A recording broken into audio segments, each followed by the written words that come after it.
kasih-Mu. Lewat lembah kelam, Kau temani aku. Roh-Mu bekerja selalu untuk kebaikanku, mengalir kuasa dari tempat maha tinggi. Bapa kekal mulia, Kau hadir di sini, memulihkan hati, menyembuhkan yang terluka. Ku kan tenang bersama-Mu, Bapa.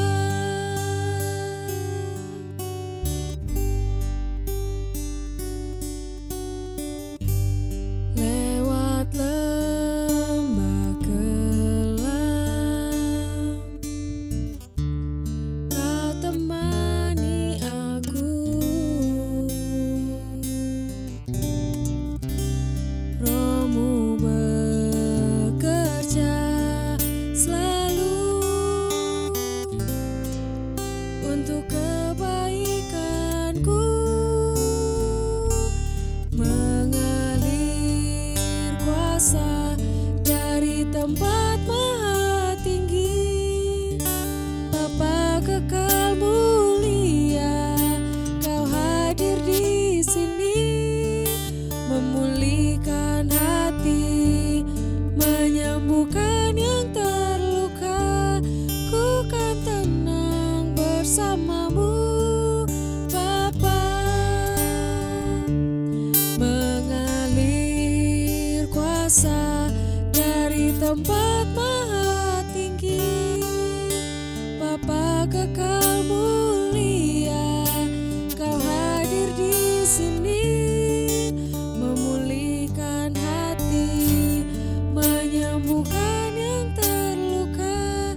ibadah online kita hari ini. Sebelum kita memuji Tuhan, sebelum kita mendengarkan firman Tuhan, aku mau sharing nih sedikit tentang pengalaman beberapa minggu belakangan ini gitu ya. Nah yang pertama itu aku tuh diingatkan bahwa kita nggak boleh mendowngrade standar hidup kita gitu ya. Kayak misalkan nih target, kan kita hidup dengan target ya. Ketika kita dikasih target sekian, patokannya bukan yang harus kita capai itu bukan sekian. Misalkan kita targetnya 20 gitu ya. Target itu kalau bisa itu dijadikan patokan minimal. Jangan ya udah deh aku udah capai 20 udah gitu loh. Kalau menurutku itu sama aja mendowngrade kapasitas kita. Bahkan sebenarnya kita bisa lebih tuh dari 20. Bisa jadi kan, kita kan nggak tahu ya. Nah, kalau kita tetap stuck, targetku 20, fokusnya 20. Hidup kita akan menurutku akan ya udah B aja gitu loh. Lu nggak akan ada bedanya sama yang lain, sama teman-teman yang lain. Ketika teman-teman yang lain lu tiba-tiba ternyata bisa achieve 25, kamu akan jadi paling bawah gitu loh. Menurutku 20 ketika kita dikasih target apapun di dalam hidup kita kan pasti kita ada nih yang namanya target ya. Terserah target apapun, entah tahun depan ada yang mau punya pacar, tahun depan ada yang mau menikah, itu kan target ya. Jadi kalau bisa itu jangan di downgrade gitu. Ketika kita merasa hidup kita, aku kayaknya pas di sini aja deh, cukup di sini aja. Itu secara nggak langsung kita juga mendowngrade kapasitas atau kuasa Tuhan di dalam hidup kita. Ketika Tuhan bisa membawa kita naik, kenapa enggak? Kenapa kita tetap stuck di situ aja? Itu yang aku dapat beberapa bulan ini. Kayak oke, jangan stop di situ. Tetap cari lebih, bukan berarti nggak pernah puas ya. Maksudnya ada tetap kapasitasnya, ada batas tertingginya yang harus kita achieve, harus kita targetin, nggak cuman di situ aja. Jadi upgrade setiap apa yang ada di dalam hidup kita, skill kita kah, atau skill komunikasi, skill mungkin ada yang bermain musik, bernyanyi, ataupun apapun itu, jangan cukup untuk di situ, ataupun jangan pernah downgrade kemampuan kita, dan juga jangan pernah underestimate tentang kuasa Tuhan di dalam hidup kalian. Itu sih yang mau aku sharingkan ke teman-teman semuanya. Kita mau menyembah Tuhan, kita mau siapkan hati kita, kita mau benar-benar menyembah Tuhan dan menyerahkan seluruh hidup kita ke dalam tangan kuasa Tuhan.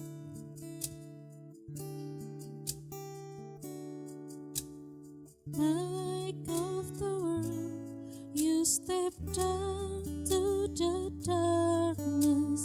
Open my eyes, let me see beauty that made this heart adore you. Hope of a life spent with me. Here I am to worship, here I am to bow down, here I am to say that you're my God. You're altogether lovely,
see my seed upon that cross.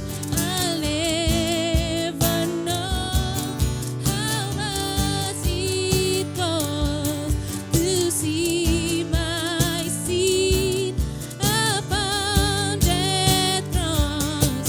I'll never know how much it cost to see my seed upon that cross.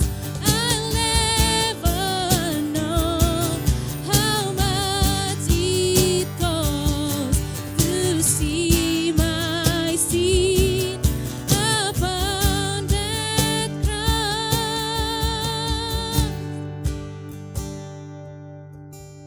Call upon the name of the Lord and be saved. Ooh, yeah. Call upon the name of the Lord and be saved.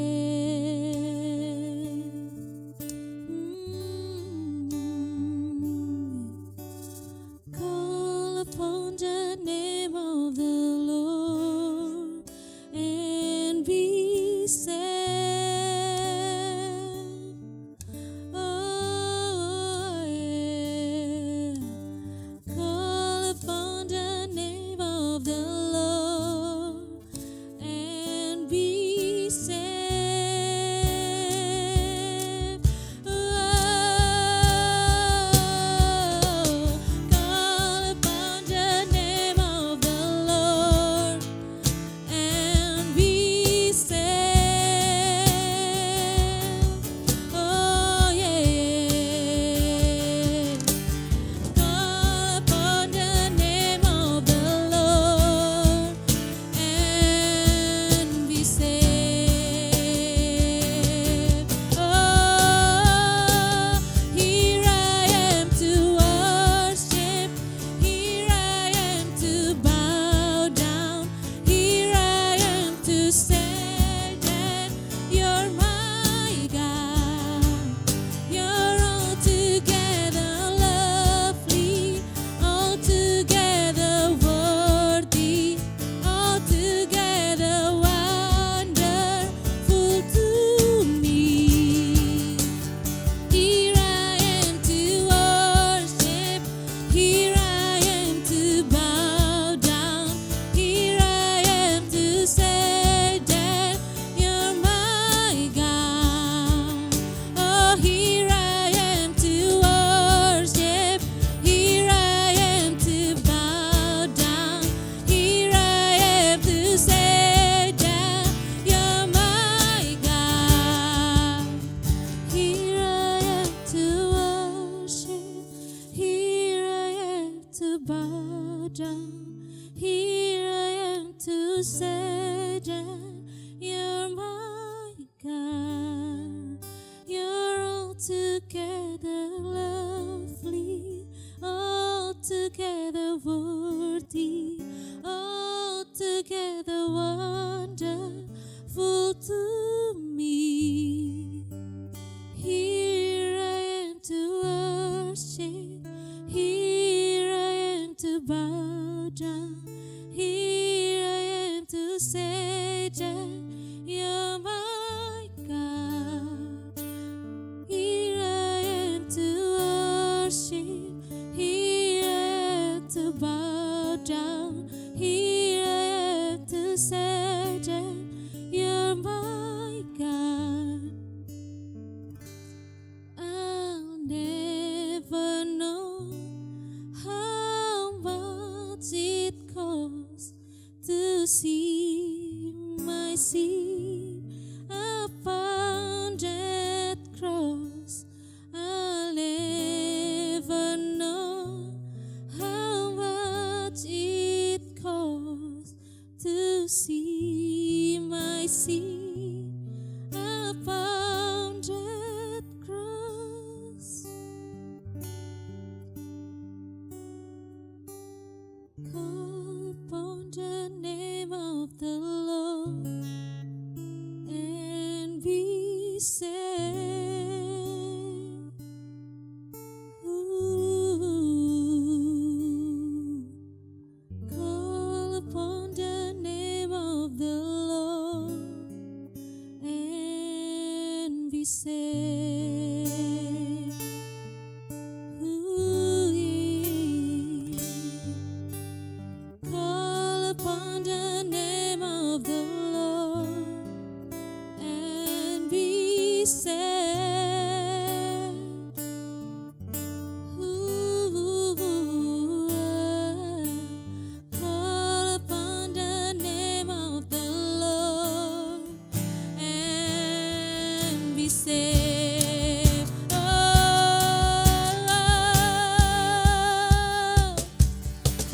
Call upon the name of the Lord and be saved.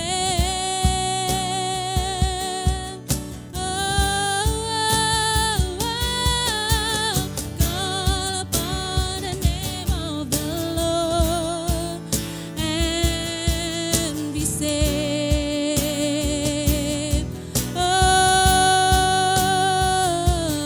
I'll never know how much it costs to see my sin upon that cross.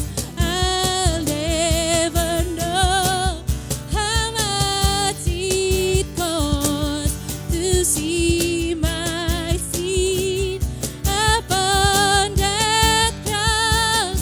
I'll never know how much it costs to see my sin upon that cross.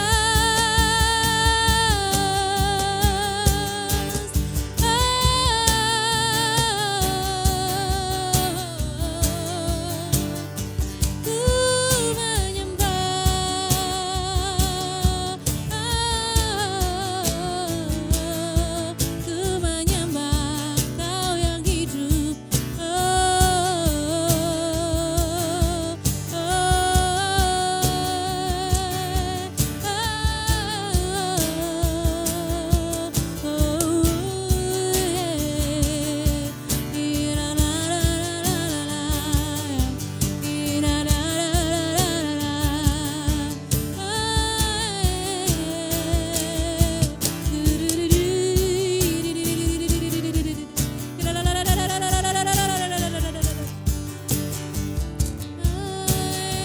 Jesus, Jesus, oh Jesus,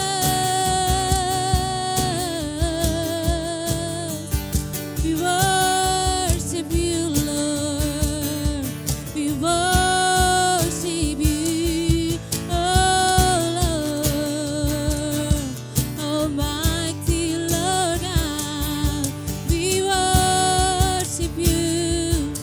We worship you, oh Lord.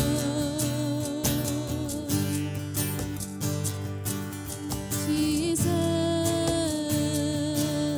Jesus, you are Almighty Lord. You are Almighty Lord.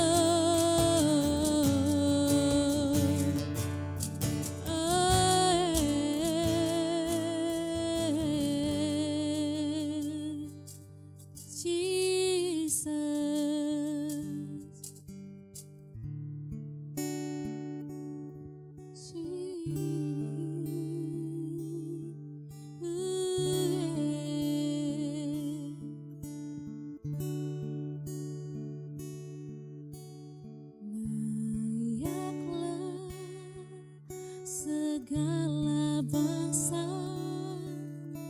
sujud kepadamu, sebab Kau Allah yang kudus, layak disembah.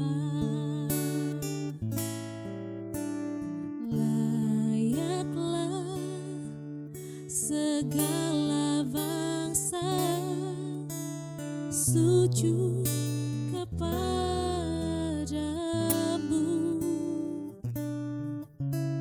sebab Kau Allah yang kudus, layak disembah, layaklah segala bangsa sujud menyembahmu, sebab Kau Allah yang kudus, layak disembah, layaklah segala bangsa sujud kepadamu,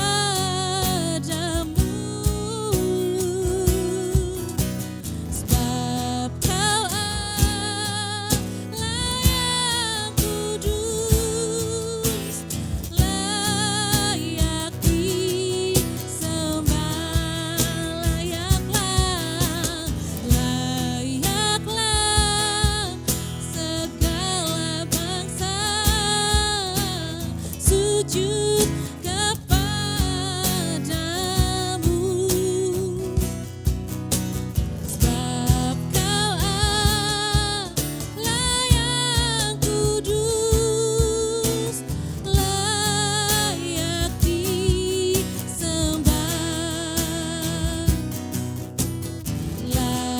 layaklah segala bangsa sujud kepadamu,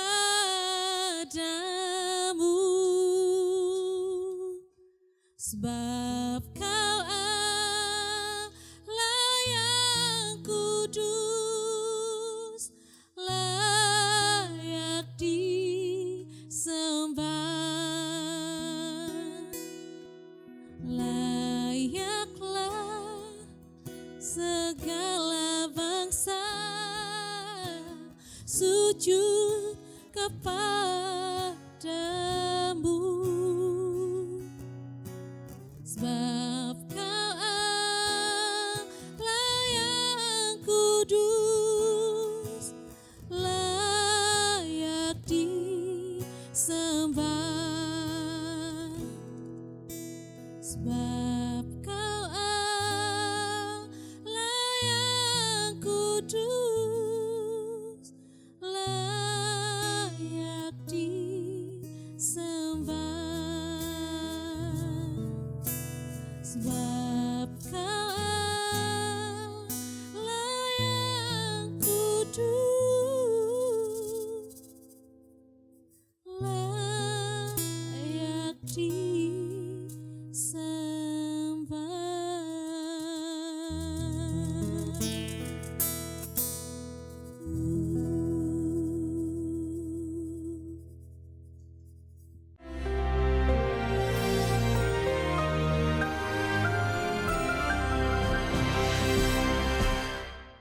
Shalom, masih pengajaran dari kitab Yakobus dan kita sampai sekarang ke Fatsal yang kelima, saudaraku, tentang keadaan akhir zaman. Kita melihat dari keadaan apa yang terjadi hari-hari ini, yang kaya bertambah kaya, yang miskin bertambah miskin, dan jurang antara yang kaya dengan yang miskin makin melebar. Di sini kita lihat sebetulnya meskipun tidak nyembah patung, tapi kebanyakan kita termasuk yang menyebut dirinya orang percaya menyembah Mammon. Kita harus tahu dari mana, daripada saat-saat seperti ini. Surat Yakobus ditujukan kepada orang-orang Yahudi yang dalam perantauan. Perantauan di sini diasporas, bukan perantauan mencari tempat yang baik, tapi karena aniaya. Tetapi meskipun menghadapi diskriminasi, menghadapi tekanan, maka janji Tuhan berkat Abraham tetap sampai juga kepada kita, Israel rohani. Dalam pasal 5 dikatakan tentang orang-orang kaya yang menumpuk harta pada akhir zaman. Ada orang tanya kepada saya, Pak, apakah corona ini adalah tanda akhir zaman? Saya katakan dengan jelas, ya jelas dalam firman Tuhan akan disebutkan. Loh tapi Pak, ada Spanish flu, ada ya, kita lihat bagaimana Black Death dan sebagainya, SARS, MERS. Perhatikan apa yang dikatakan Tuhan Yesus. Sebelum kedatangannya, kerajaan akan melawan kerajaan, bangsa melawan bangsa. Bangsa itu etnos melawan etnos. Meskipun kita jadi didik begini hebat, rasialisme mendadak timbul. Antara yang putih dengan hitam, yang putih dengan yang kuning. Saudara yang kasih Tuhan, kita sebagai warga kerajaan, kita ini buta warna. Ya, kita tidak membedakan satu dengan yang lain. Sayang sekali simbol pelangi yang digambarkan busurnya Tuhan sekarang dipakai oleh LGBT. Mejiku hibiniu itu kalau diputar warnanya putih, kemuliaan. Ya, kita melihat bagaimana firman Tuhan mengatakan mereka menumpuk harta, bahkan mereka menindas, yaitu pekerja-pekerja mereka. Saya mau katakan pada orang-orang kaya, firman Tuhan mengatakan emasmu akan berkarat dan pakaianmu akan dimakan oleh ngangak. Liwat apa kejadian? Cuma yaitu virus ini begitu lemah, kena sabun mati. Obat tidak bisa menolong, kena sabun dia akan istilahnya nyunyut kena air. Tapi manusia tidak berdaya, perusahaan-perusahaan pada jatuh, ya saham-saham pada jatuh. Saham pada jatuh itu dimakan oleh ngengat, dimakan oleh resesi. Tetapi ada perintah, bagaimana jangan kita itu menindas kepada pekerja kita. Sebab apa? Jeritan mereka telah sampai kepada Tuhan semesta alam. Karena itu hari-hari ini adalah hari testing buat hati kita. Do we love God? Do we love one another? Ini jelas kelihatan saudara ya. Karena itu kita tidak menumpuk harta tapi membagikan harta. Sebab lewat ini saya pernah dikatakan suruh isolasi mandiri. Death is real. Dan death itu di depan mata kita. Dan itu mengingatkan kita, we will not live forever. Tapi Tuhan janji hidup yang kekal telah tersedia. Bagi mereka yang belum terima Tuhan Yesus, terimalah dia sebagai Tuhan dan Juru Selamatmu secara pribadi. Dan kau akan menerima lewat ujian mahkota kehidupan. God bless you warga kerajaan. Oke, shalom teman-teman. Saya percaya teman-teman menikmati hadirat Tuhan. Meskipun kita ibadahnya lewat live streaming atau apapun itu, kita nggak ketemu secara langsung. Tapi saya percaya hadirat Tuhan, Roh Kudus ada bersama kalian dimanapun kalian berada. Amin. Oke, saat ini saya mau membagikan sesuatu tentang apa yang belakangan ini saya renungkan sebenarnya. Ya, jadi kalau yang saya bawa ini tentang Kingdom of God, yaitu seringlah kita ya dengar tentang Kingdom of God. Oh ya, Kingdom of God itu kerajaan Allah dan lain sebagainya ya. Kita pernah sering bahkan mendengar mungkin di khotbah dan lain-lain. Cuma ketika saya membaca sebuah ayat, ya, ini ayatnya juga sering lah ya. Kita bahkan mungkin ini jadi ayat favorit kita, jadi ayat hafalan, jadi ayat pegangan kita, yaitu di Matius 6 ya, teman. Matius 6 ayat 33 sampai 34. Nah, ini saya percaya teman-teman juga tahu lah ya dan sering ya. Saya bacakan lagi ya di sini Matius 6 ayat 33. Tetapi carilah dahulu kerajaan Allah dan kebenarannya, maka semuanya itu akan ditambahkan kepadamu. Sebab itu janganlah kamu khawatir akan hari esok, karena hari esok mempunyai kesusahannya sendiri, kesusahan sehari cukuplah untuk sehari. Nah, teman-teman, ini ayat yang sering bahkan kita dengar ya, bahkan mungkin ini kita ayat ini yang kita paling senang ya. Carilah dahulu kerajaan Allah dan kebenarannya, maka semuanya itu akan ditambahkan kepadamu. Ini hal yang paling kita senang ya dari ayat ini ya. Kita fokuskan di ayat yang ke-33. Nah, cuma ketika saya coba merenungkan lagi ayat ini gitu ya, otomatis kan pasti kita memikirkan, carilah dahulu kerajaan Allah dan kebenarannya. Saya berpikir, saya merenungkan gini, bagaimana Tuhan saya mencari kerajaan Allah itu? Nah ini saya pertanyaan dalam diri saya sendiri ya, saya bertanya, saya merenung, Tuhan gimana caranya? Kerajaan Allah gimana carinya? Dan kebenarannya lagi, ya gimana ya? Nah, waktu saya coba cari tahu kingdom, kerajaan gitu ya, kerajaan Allah itu kingdom of God tadi. Kingdom itu apa sih? Nah, saya coba lah ini cari-cari di kamus dan ini ya saya temukan ini ya. Kingdom itu kalau dalam bahasa Inggrisnya artinya a domain in which something is dominant. Jadi sebuah domain itu wilayah gitu ya, kayak wilayah gitu yang ada sesuatu yang dominan di situ, yang menguasai. Kalau di yang lain itu ada banyak hal, tapi ini ada satu yang dominan. Ya, itu disebut domainnya yang dominan tadi ya. Terus arti yang kedua, the domain ruled by a king or queen. Nah, sebuah wilayah yang diperintah, yang diatur oleh raja atau ratu. Nah, ketika saya merenungkan hal ini, kerajaan Allah, kingdom of God, berarti kalau dalam arti bahasanya, a domain in which something is dominant. Yang dominan siapa? Kingdom of God berarti Tuhan yang mendominasi dalam wilayah tersebut. Nah, kalau yang di arti kedua, domain ruled by king. Kingnya siapa? Kalau kingdom of God berarti Tuhan yang menjadi raja dalam domainnya tersebut. Oke. Nah, saya coba merenung lagi, saya baca lagi beberapa ayat Alkitab yang saya pernah baca, saya ulang lagi. Terus kita kan ada ini ya, journaling ya. Sempat kita juga tulis, saya buka lagi jurnal sebelum-sebelumnya, tahun-tahun kemarin saya buka lagi, saya baca lagi di situ. Nah, di sini ada penjelasan dari Tuhan Yesus sendiri tentang kerajaan Allah. Itu ada di Lukas 17 ayat 20 sampai 21. Ya, teman-teman bisa dilihat di layarnya. Lukas 17 ayat 20 sampai 21. Atas pertanyaan orang Farisi, apabila kerajaan Allah akan datang, Yesus menjawab, katanya, ini perkataan Tuhan Yesus sendiri ya teman-teman ya.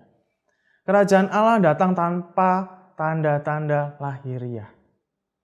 Juga orang tidak dapat mengatakan, lihat, ia ada di sini atau ia ada di sana. Sebab sesungguhnya kerajaan Allah ada di antara kamu. Nah, ketika saya baca ini, saya waktu merenungkan Tuhan gimana caranya saya mencari kerajaan Allah dan kebenarannya. Waktu saya baca ayat ini juga, oke. Yang pertama, kerajaan Allah itu tidak datang dengan tanda-tanda lahiriah. Sesungguhnya kerajaan Allah itu ada di antara kamu. Kamu nggak bisa bilang kerajaan Allah ada di sini, kerajaan Allah ada di sana. Berarti waktu saya merenungkan hal ini, berarti dalam hati saya menyimpulkan satu hal bukan tentang lokasi atau sebuah tempat. Kalau tadi pengertian kingdom secara kata-kata itu ada sebuah domain, ada sebuah wilayah. Kita mengartikan di situ ada sebuah tempat. Tapi ketika Tuhan Yesus menjelaskan tentang kerajaan Allah, tidak datang dalam tanda-tanda lahiriah. Tidak bisa dibilang di sini atau di sana, tapi kerajaan Allah sesungguhnya ada di antara kamu. Oke, yang pertama, kerajaan Allah berarti bukan tentang lokasi atau tempat. Nah, seringkali mungkin kita selama kita merenungkan hal ini, kerajaan Allah, di tempat ini, kerajaan Allah. Mungkin, di gereja aja, kerajaan Allah itu ada di gereja. Kalau kita di kos-kosan, kalau kita di rumah, udah nggak ada kerajaan Allah. Ternyata Tuhan Yesus jelaskan nggak seperti itu. Dimanapun teman-teman berada, mau di gereja, mau di kos, mau di rumah, di tempat kerja, Sebenarnya ketika Tuhan Yesus bilang kerajaan Allah ada di antara kamu. Kerajaan Allah ada di mana kamu berada. Demikian juga dengan sebaliknya. Meskipun kita mungkin datang ke gereja, meskipun kita mungkin beribadah, tapi ketika kerajaan Allah ini dinyatakan bukan masalah tempat, belum tentu kerajaan Allah juga ada di antara kita. Jadi ini perlu kita berhati-hati ya, bahwa Tuhan Yesus bilang kerajaan Allah ada di antara kamu. Terus apa yang menentukan? Nah, ini nanti yang kita bahas ya. Yang berikutnya ada di Roma 14 ayat 17. Nah, ini Rasul Paulus sendiri ya yang menulis, saya bacakan ya.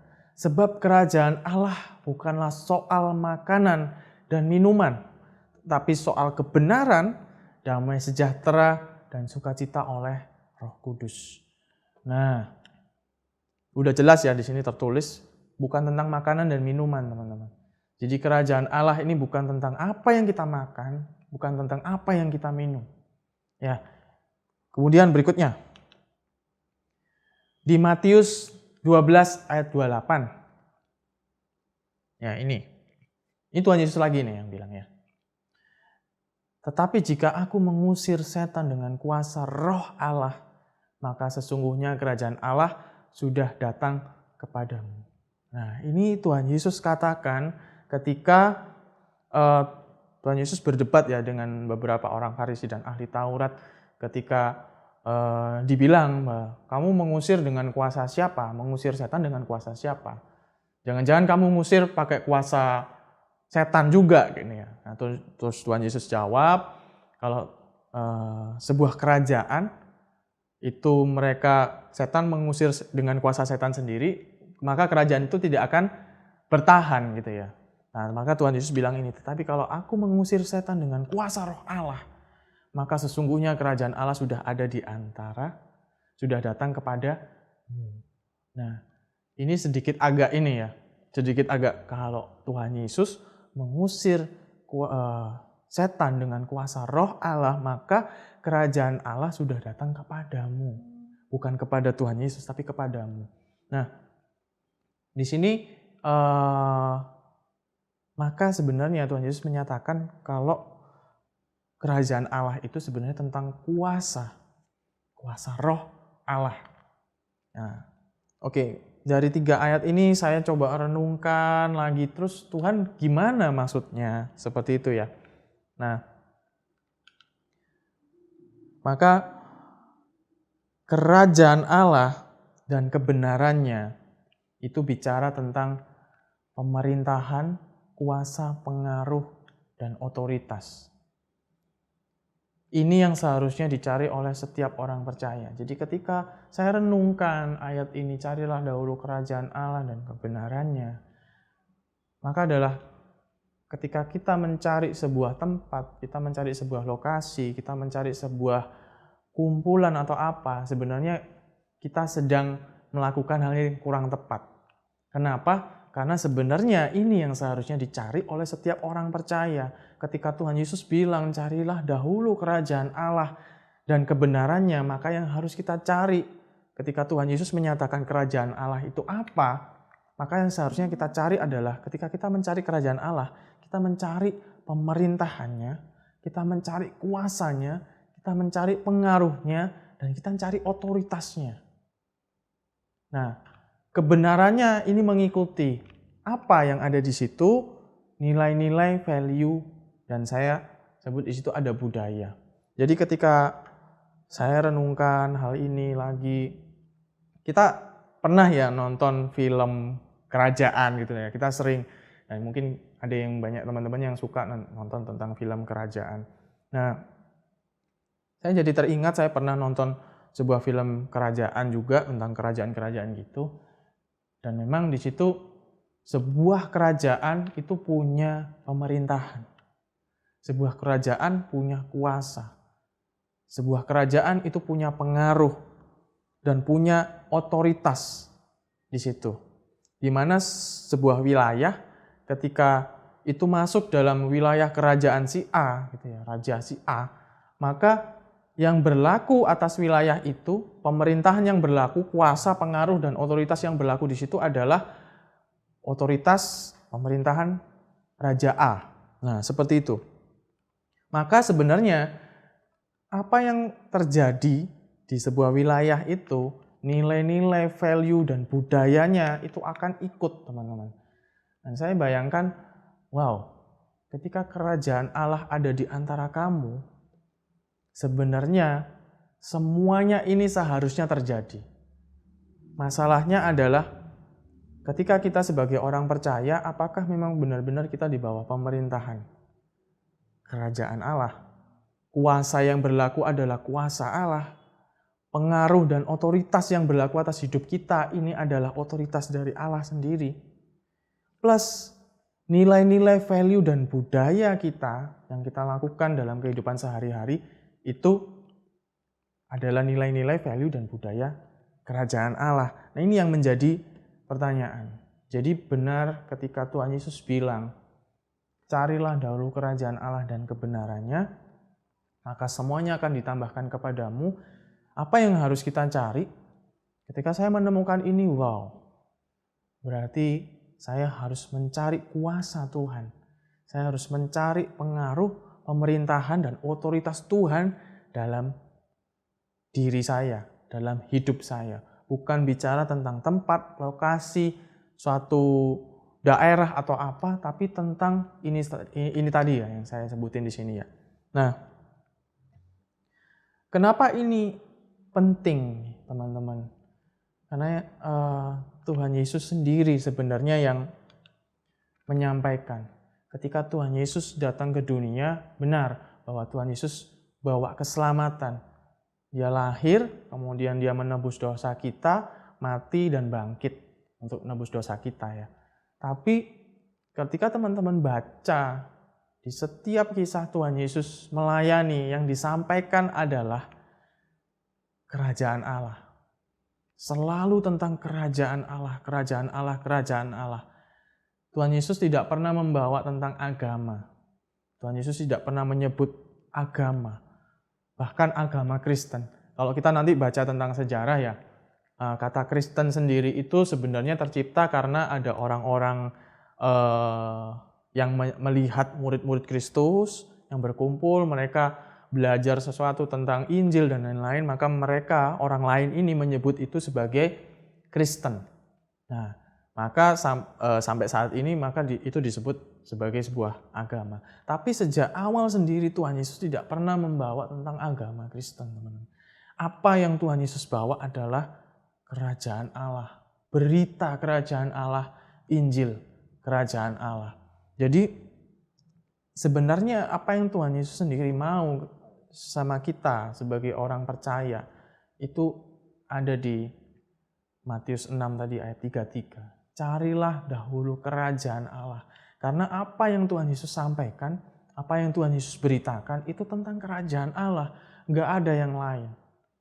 Nah, ada janji ketika kita mencari sesuatu yang Tuhan mau. Semuanya itu, tadi yang di ayat 33 ya, maka semuanya itu akan ditambahkan kepadamu. Nah, seringkali kita terbalik. Memang kalau teman-teman baca ya di ayat yang sebelumnya itu ya di Matius, Tuhan Yesus memang bilang seperti ini. Memang semuanya itu kamu butuhkan dan itu semua dicari oleh bangsa-bangsa. Tuhan tahu apa yang kita butuhkan saat ini. Tuhan tahu apa yang paling kita perlukan saat ini. Apapun itu yang teman-teman butuhkan, teman-teman perlukan saat ini, Tuhan tahu. Maka Tuhan Yesus bilang, aku tahu apa yang kamu butuhkan dan itu semua juga dicari oleh semua bangsa-bangsa. Tapi carilah dahulu kerajaan Allah dan kebenarannya. Apa yang dimaksud dengan kerajaan Allah dan kebenarannya? Yaitu tadi yang saya bilang, mulai dari saat ini kita mulai fokus cari pemerintahan Allah dalam hidup kita. Otoritas dan kuasa Allah dalam hidup kita. Apa yang terjadi dalam hidup kita mulai melibatkan setiap keputusan, setiap pemikiran, pola pikir, dan lain-lain. Libatkan Allah, libatkan Tuhan dalam setiap kehidupan kita. Saya sangat ketika baca ini ya tentang Daud ya. Raja Daud ini kalau Tuhan bilang ini orang yang paling berkenan di hatiku. Kenapa, teman-teman? Ketika saya renungkan tentang Raja Daud, Daud ini punya posisi sebagai seorang raja. Dia punya otoritas. Dia punya kuasa juga. Dia punya domain juga loh sebenarnya. Apapun yang dia ucapkan itu pasti terjadi karena dia raja. Ketika dia ngucapin sesuatu itu jadi hukum dan itu harus terlaksana. Ya, apapun itu, walaupun itu benar atau salah. Ya, kalau teman-teman baca apa yang terjadi sama Uria, itu akibat dari otoritas Daud. Ketika Daud suka sama Batseba, terus akhirnya Uria harus ditaruh di depan. Daud kan mengucapkan itu, taruh Uria di paling depan dan ketika musuh menyerang tinggalkan itu. Ya, itu Daud perintahkan itu sama Yoab. Meskipun itu sesuatu yang salah, tapi ini otoritas raja. Daud punya otoritas, Daud punya wilayah. Tapi apa yang Daud lakukan? Setiap kali Daud mau menyerang, setiap kali Daud mau berperang, Daud selalu melibatkan Tuhan. Kecuali dalam satu hal ini ya, ketika perkara sama Uria ini. Nah, di sini yang membuat Tuhan itu melihat Daud ini seseorang yang berbeda. Demikian juga seharusnya dengan diri kita, teman-teman. Kita punya kendali sama hidup kita.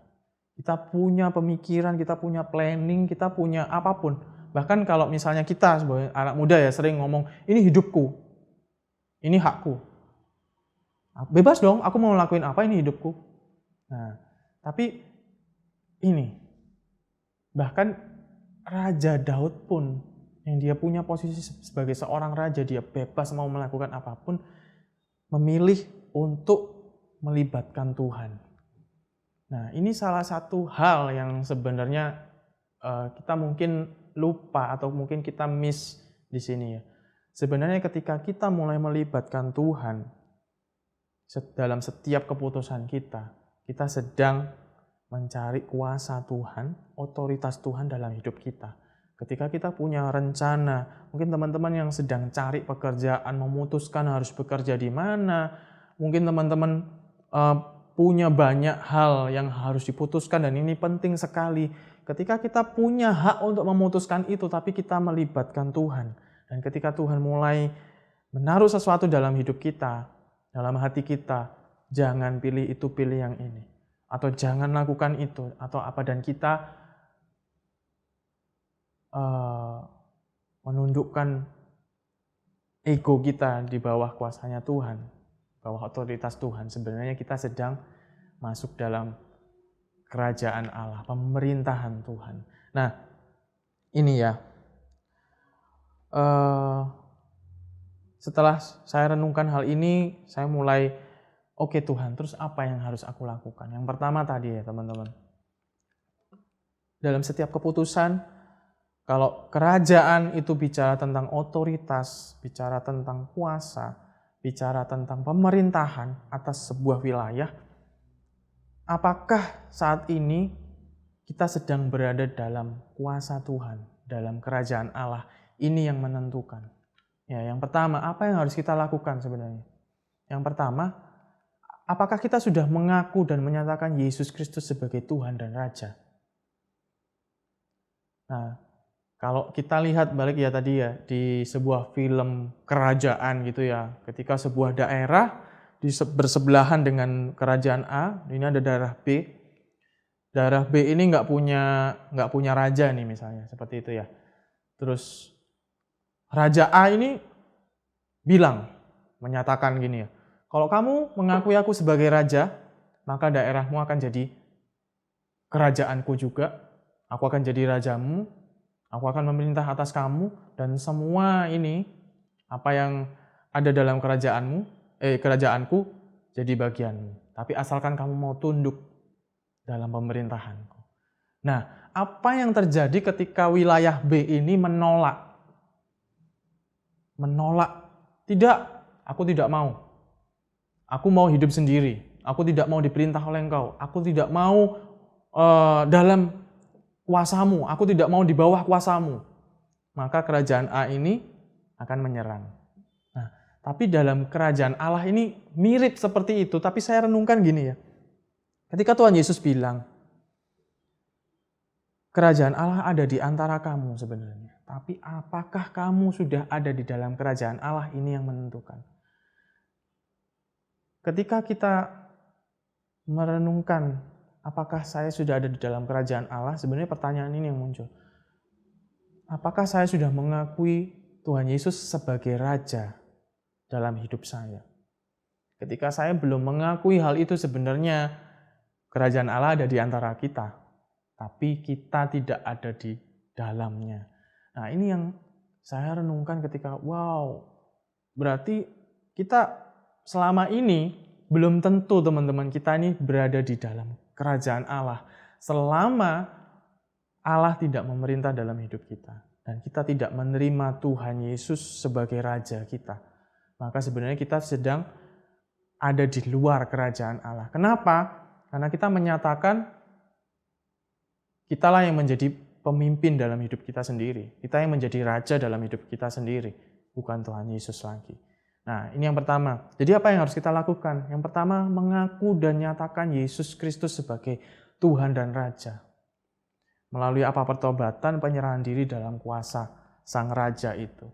Seperti tadi kisahnya, ketika kerajaan A, Raja A sedang menyatakan, kamu mau nggak masuk dalam kerajaanku? Ketika wilayah B ini menyatakan, ya, hidup Raja A. Aku menyatakan engkaulah rajaku, engkau yang berkuasa, engkau yang berotoritas. Maka wilayah itu akan langsung menjadi wilayah kerajaan A. Dan wilayah B itu menjadi wilayah kerajaan A juga. Nah, maka hukum yang berlaku, budaya yang berlaku, apapun itu yang ada di kerajaan A itu juga akan berlaku di wilayah B.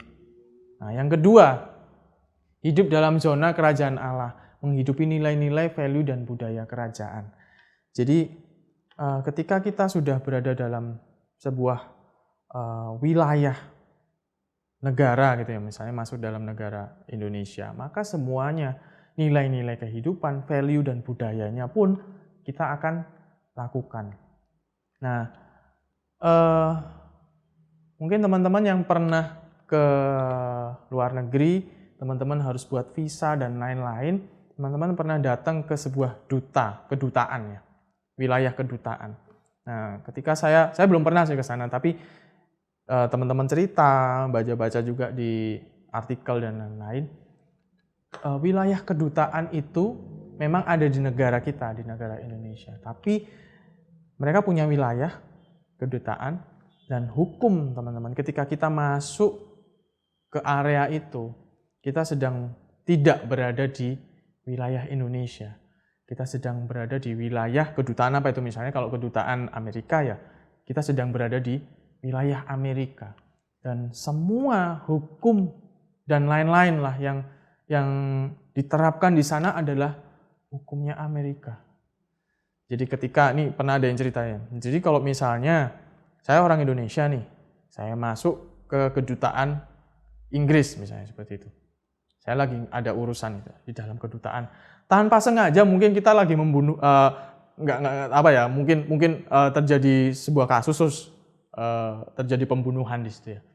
Maka hukum yang berlaku ketika terjadi pembunuhan itu di dalam wilayah kedutaan, maka hukum yang berlaku adalah hukum negara kedutaan tersebut. Loh, kan ini lokasinya di Indonesia, tapi kamu melakukannya di dalam wilayah kedutaan. Jadi hukum yang berlaku adalah hukum negara tersebut. Jadi ketika saya renungkan hal ini, demikian juga yang terjadi sebenarnya teman-teman. Bukankah kita duta-duta kerajaan? Representative of Christ Kingdom, teman-teman. Tapi seringkali ketika saya baca hal ini, apakah memang benar-benar kita ada dalam kuasa? Apakah kita benar-benar ada di dalam pemerintahan? Hukum yang berlaku apakah hukum kerajaan? Seringkali mungkin kita menyatakan diri bahwa, oh ya saya duta kerajaan Allah, tapi kita keluar dari wilayah kerajaan. Maka tidak heran, meskipun kita duta, kerajaan Allah, tapi apa yang terjadi dalam hidup kita itu nggak jauh beda dengan apa yang ada di dunia. Seharusnya ketika kita ini duta kerajaan Allah, hukum, pemerintahan, budaya, nilai-nilai yang ada dalam hidup kita adalah punya kerajaan. Ya, nilai-nilai kerajaan, budaya kerajaan. Nah,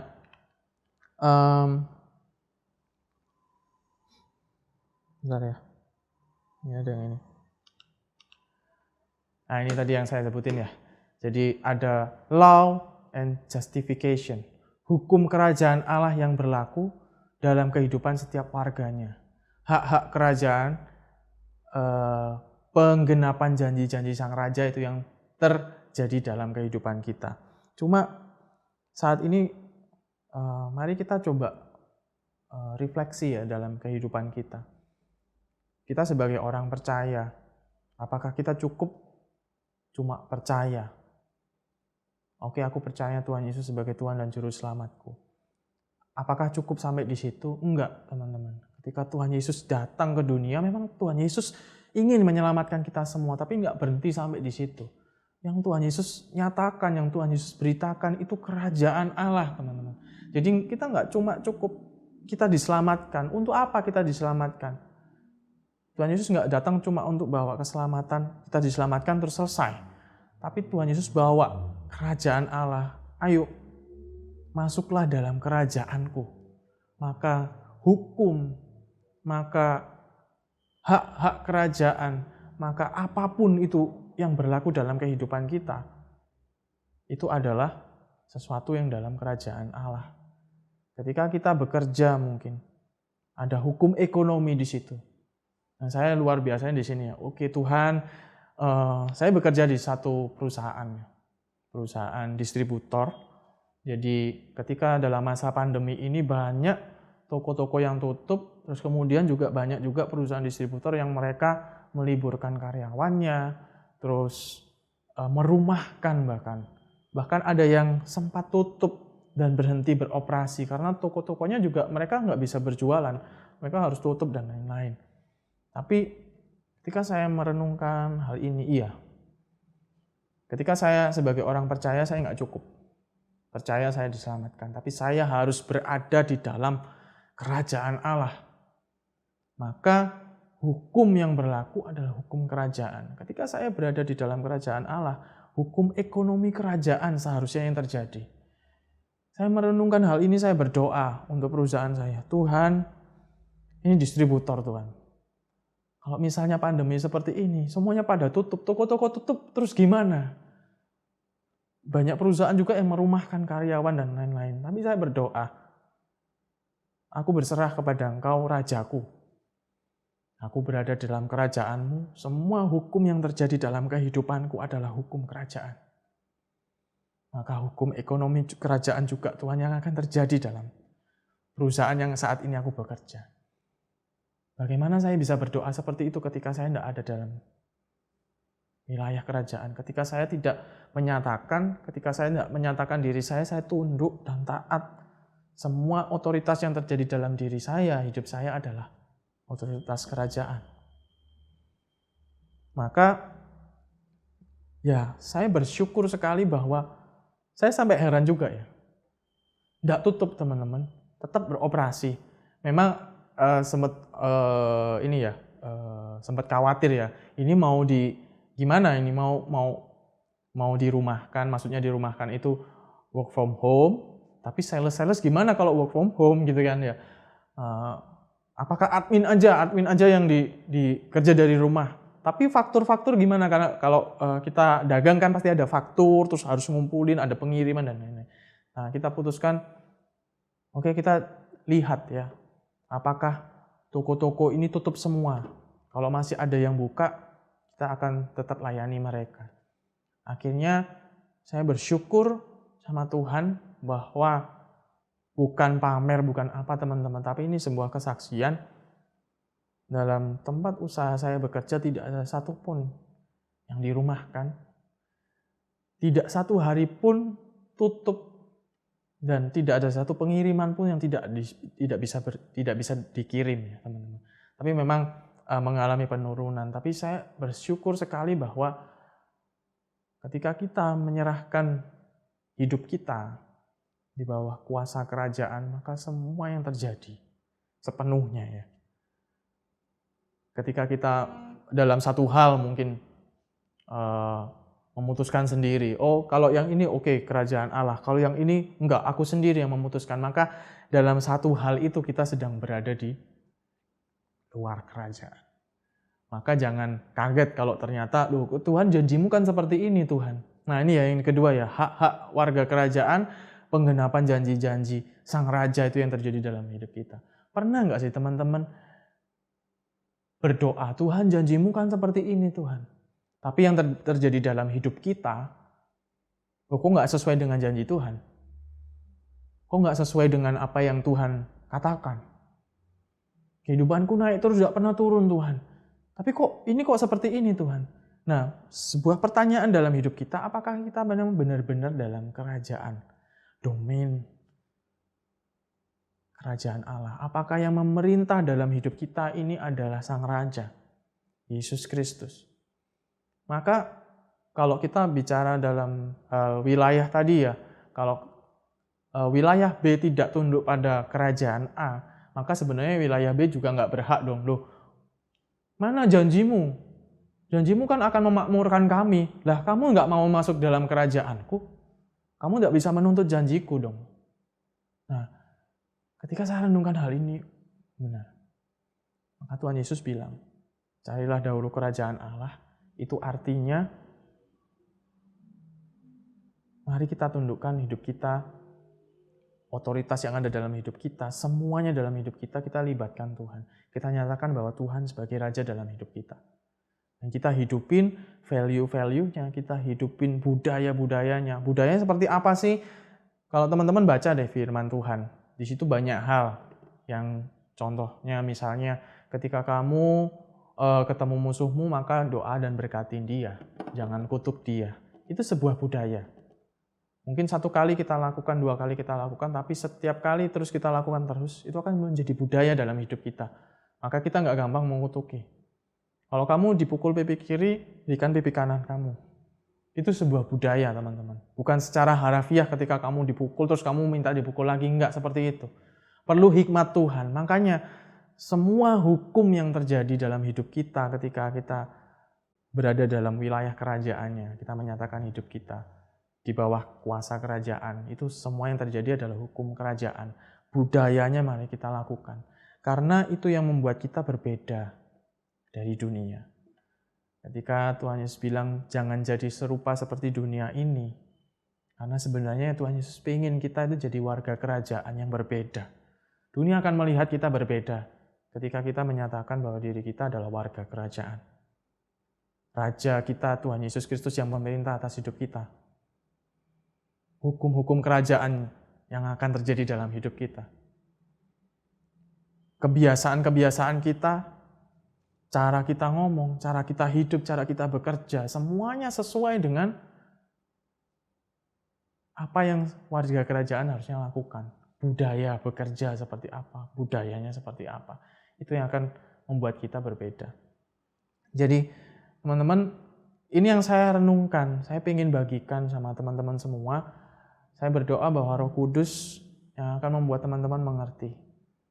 Mungkin apa yang saya jelaskan ini terbatas, tapi biarlah saat ini saya berdoa Roh Kudus menjamah setiap teman-teman yang ada dimanapun kalian berada. Memberikan hikmat untuk kita, yuk sama-sama kita renungkan bahwa Tuhan, bahwa aku ini adalah warga kerajaan dan Kau ingin aku masuk dalam kerajaan-Mu. Itu yang Tuhan Yesus rindukan. Yang kedua setelah Tuhan Yesus menyelamatkan kita semua, teman-teman. Dan itu yang harus kita bagikan juga semua untuk yang lain. Jadi ketika kita sudah diselamatkan, kita masuk dalam kerajaan, maka kita juga harus memberitakan kerajaan Allah, Injil kerajaan. Lewat hidup kita. Hidup kita ini jadi contoh. Ini saya warga kerajaan, mari ikut bersamaku. Mengaku Tuhan Yesus sebagai Raja dalam hidupmu. Oke, mari kita berdoa. Saya rindu untuk berdoa untuk teman-teman semua. Dimanapun teman-teman berada saat ini. Mungkin teman-teman merasa bingung, kebingungan. Saya sudah Kristen dari kecil. Mama papa saya Kristen. Tapi saya merasa seperti biasa saja. Tidak ada suatu hal yang spesial dalam hidup saya. Saya hidup mengalir begitu saja. Tidak beda seperti orang-orang di luar sana. Lalu apa? Kekristenan saya ini seperti apa? Saya menantang teman-teman untuk berdoa. Nyatakan terima Tuhan Yesus sebagai Raja dalam kehidupanmu. Dan benar-benar dari hati teman-teman menyatakan bahwa Tuhan, ini aku menundukkan diriku, semua kuasa dalam diriku dalam kuasa-Mu. Di bawah kuasa-Mu, Yesus Kristus. Mari kita berdoa. Bapa, kami mengucap syukur buat hikmat-Mu, buat semua apa yang sudah Engkau lakukan Tuhan Yesus, dan semua yang telah Engkau berikan dalam hidup kami. Keselamatan-Mu untuk kami Tuhan. Kami bersyukur. Dan lebih dari itu semua Bapa, bahwa Engkau menginginkan kami Tuhan berada dalam kerajaan-Mu. Engkau menjadi Raja kami Tuhan. Saat ini aku berdoa Tuhan Yesus untuk setiap orang yang melihat, yang mendengar atas berita ini Tuhan. Seperti yang Kau rindukan Bapa, bahwa mereka mengerti dan mereka menyerahkan diri mereka sepenuhnya Tuhan di bawah kuasa-Mu, Raja kami. Saat ini kami berdoa Tuhan, kami menyerahkan kehidupan kami sepenuhnya Bapa. Kami menyatakan Engkaulah Yesus Kristus Tuhan dan Rajaku, yang berkuasa penuh atas hidupku. Semuanya Tuhan, kami serahkan dalam tangan-Mu Bapa, dalam kuasa-Mu Tuhan Yesus. Kami mau mencari kerajaan-Mu Tuhan dan kebenarannya. Kami hanya mencari Tuhan. Kami mau Tuhan menyatakan hidup kami dalam kerajaan-Mu. Dan kami mau menyatakan kebenarannya Tuhan dalam hidup kami. Kami mau lakukan Tuhan segala nilai-nilai kerajaan. Kami mau lakukan Tuhan semua budaya-budaya kerajaan-Mu Tuhan dalam hidup kami. Dan biarlah Tuhan dunia melihat bahwa kami adalah benar-benar warga kerajaan Tuhan. Ada satu hal yang berbeda Tuhan yang membedakan kami dengan dunia Tuhan Yesus. Dan gak sampai di situ Tuhan, kami mau menyatakan Tuhan pada dunia Injil kerajaan-Mu Tuhan. Seperti Yesus lakukan, memberitakan kerajaan-Mu Tuhan sepanjang hidupnya. Terima kasih Tuhan Yesus, kami percaya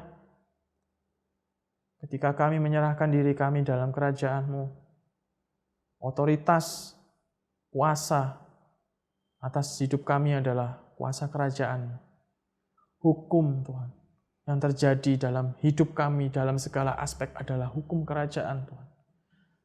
Dan penggenapan setiap janji-janji-Mu Tuhan akan kami lihat dalam kehidupan kami.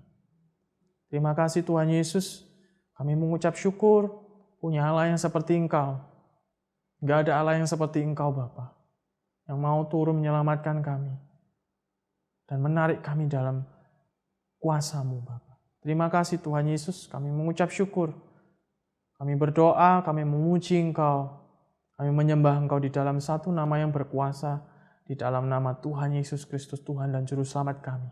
Raja kami yang berkuasa dalam hidup kami. Kami berdoa dan mengucap syukur. Haleluya. Amin. Tuhan Yesus memberkati teman-teman.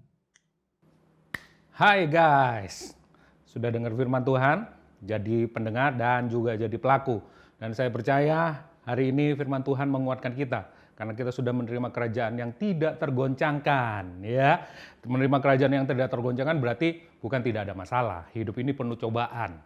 Ya, banyak cobaan. Kalau sedikit cobaan namanya bukan cobaan, cobain berarti kan. Ya, kalau banyak rentangan itu berarti namanya catering ya. Hidup ini penuh rintangan ya, bukan rantangan. Nah, tapi guys, sebelum terima berkat, saya juga mau memberikan motivasi tapi dalam atmosfer kerecehan ya.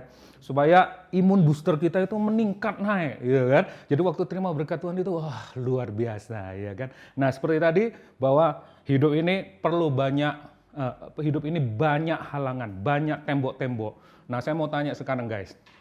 Tembok apa yang kira-kira selalu memberikan kita kesempatan-kesempatan yang baru? Tembok kehidupan yang kita alami itu bukan akhir dari segalanya. Kira-kira apa guys? Ya, tembok apa? Tembok kehidupan apa yang selalu memberikan pengharapan yang baru buat kita? Ayo. Tak tahu? Tak tahu?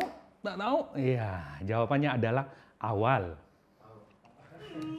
Awal. Ya, awal yang baru. Jadi tembok kehidupan kita itu bukan akhir segalanya, tapi awal. Oke, kita siap-siap terima berkat Tuhan. Nah, imun booster kita kan ini terkompori gitu ya, menggelegak. Bahasa apa itu? Oke, kita terima berkat Tuhan ya. Oke, Tuhan, kami percaya kami menjadi pelaku firman Tuhan. Tuhan memberkati gerejamu di dalam nama Yesus. Tuhan memberkati dengan berlimpah-limpah. Tuhan mengarahkan wajahnya kepadamu, memberikan damai sejahtera, memberikan kemenangan, memberikan iman yang luar biasa, iman yang benar, iman yang hidup, iman yang mengalahkan dunia ini, kata firman Tuhan. Dan hari ini kami terima kerajaan yang kami sudah hidup dalam kerajaan yang tidak tergoncangkan itu. Supaya apa? Supaya kami bisa menyatakan pengharapan-pengharapan yang baru di muka dunia ini Tuhan. Di dalam nama Tuhan Yesus berikan kepada kami hikmat, berikan kepada kami pengertian, sehingga kami bisa melangkah bersama-sama dengan-Mu di dunia ini Tuhan. Terima kasih di dalam nama Yesus, Tuhan tuntun, Tuhan pimpin, setiap apa saja yang diperbuat tangan kami dibuat berhasil oleh Tuhan. Di dalam nama Tuhan Yesus Kristus. Terima kasih, kami syukur, kami berdoa, haleluya, amin.